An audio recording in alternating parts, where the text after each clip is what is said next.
We looked at the research article entitled Moderately Elevated Extracellular Potassium Concentrations Potentiate Submaximal Force and Power in Skeletal Muscle via Increased Intracellular Calcium Concentrations During Contractions by Pedersen et al. So, why potassium? Normal muscle activity has been shown to increase the extracellular concentration of potassium ions, which is known to be associated with the onset of muscle fatigue. It has also been shown that tetanic force or sustained muscle contraction has an inverse relationship with potassium. As the concentration of potassium increases, force production tends to decrease. However, moderate potassium concentrations can induce minor depolarization and result in a twitch force, suggesting that it may be caused by increased calcium release from the sarcoplasmic reticulum.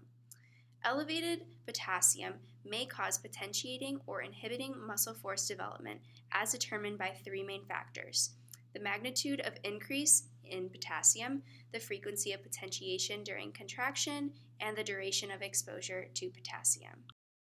This leads us to the effects on muscle training. In previous studies, it has been found that after high intensity and exhaustive training, extracellular potassium concentrations of muscle cells were 10 to 12 millimolar.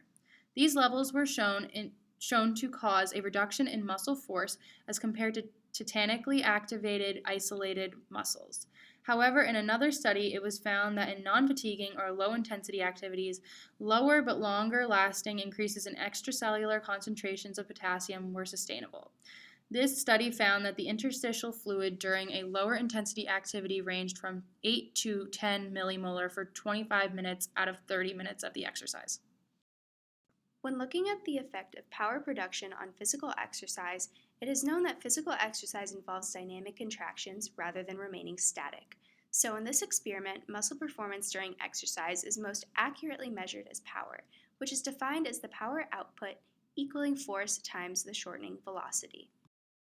The purpose of this research was to show that using frequencies similar to those found in vivo, force and power output could be observed when potassium was moderately increased, and thus it would be possible to determine whether the resulting potentiation correlated with increasing cytosolic calcium during contraction.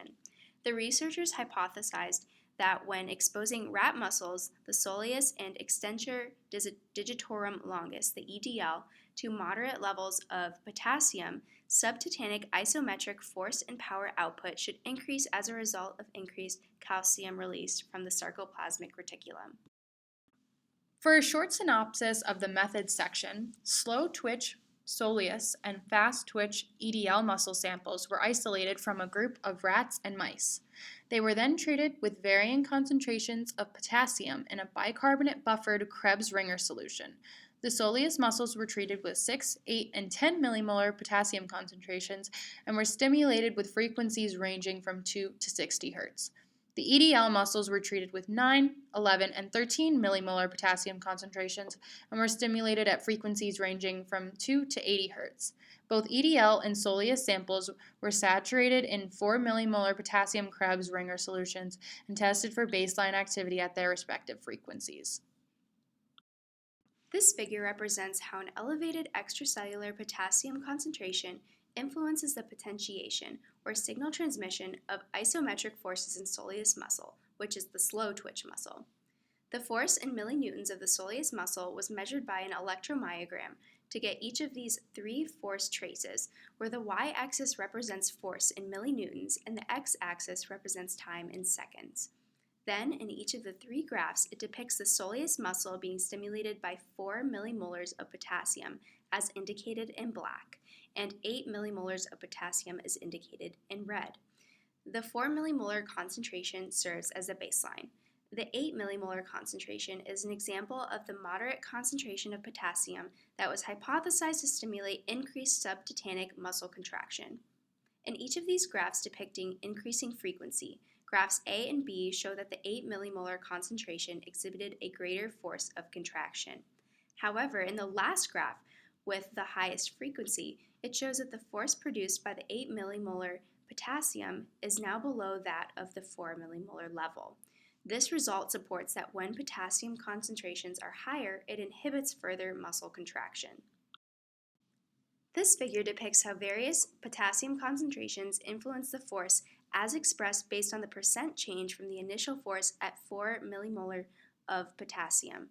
The percent change from 4 millimolar was measured at different frequency intervals, ranging from 2 Hz to 10 to 15 and finally to 60, with beginning potassium concentrations of 6, 8, and 10 millimolar.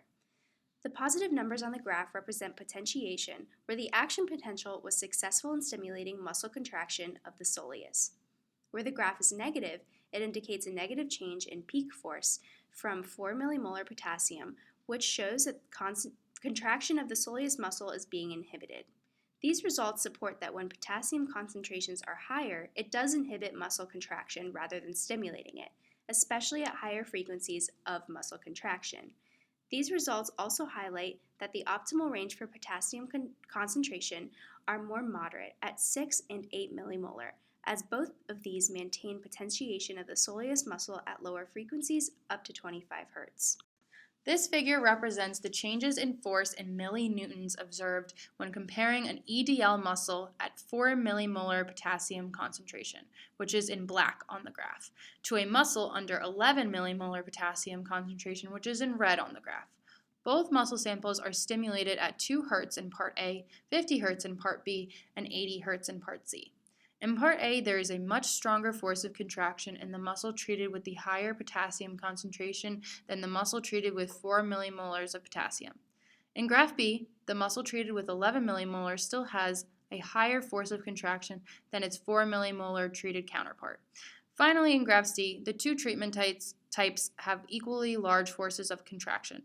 This figure, on the whole, seems to depict that during subtetanic conditions, fast twitch muscles are able to produce more forceful concentrations when there is a larger concentration of potassium in the extracellular fluid. In this figure, a baseline EDL muscle sample treated with 4 millimolar of potassium was compared to EDL samples treated with 9, 11, and 13 millimolar of potassium. All were tested for peak force of contraction at frequencies of 2, 15, 30, 50, and 80 Hz stimulation. As seen in the previous figure, the 11 millimolar treated EDL muscle had the largest increase in the force of contraction when stimulated with 2, 15, and 30 Hz as compared to the other treatment groups, as well as the control. However, there is less and less difference between the 9, 11, and 4 millimolar treatment groups as the Hertz increase. All the while, the 13 millimolar treatment group seems to be inhibited as the frequency of the stimulations increased. When potassium concentrations are at moderate levels in the extracellular fluid, it affects muscle contraction by having a power potentiating effect on the muscle at low to moderate frequencies. However, at higher frequencies, higher potassium concentrations typically exhibited inhibitory effects on the power produced during the muscle contraction. When considering the effect this has on muscle during exercise, more sustained endurance activities that involve lower frequencies during muscle contraction, such as swimming and distance running, would benefit in their power production from having moderate concentrations of potassium. However, with shorter-lived, high-intensity exercises such as sprinting, higher concentrations of potassium outside the cell prove to promote more forceful muscle contractions. This ultimately supports the proposed mechanism that moderate potassium concentrations lead to increased signal propagation and excitability, which leads to increased calcium released by the sarcoplasmic reticulum.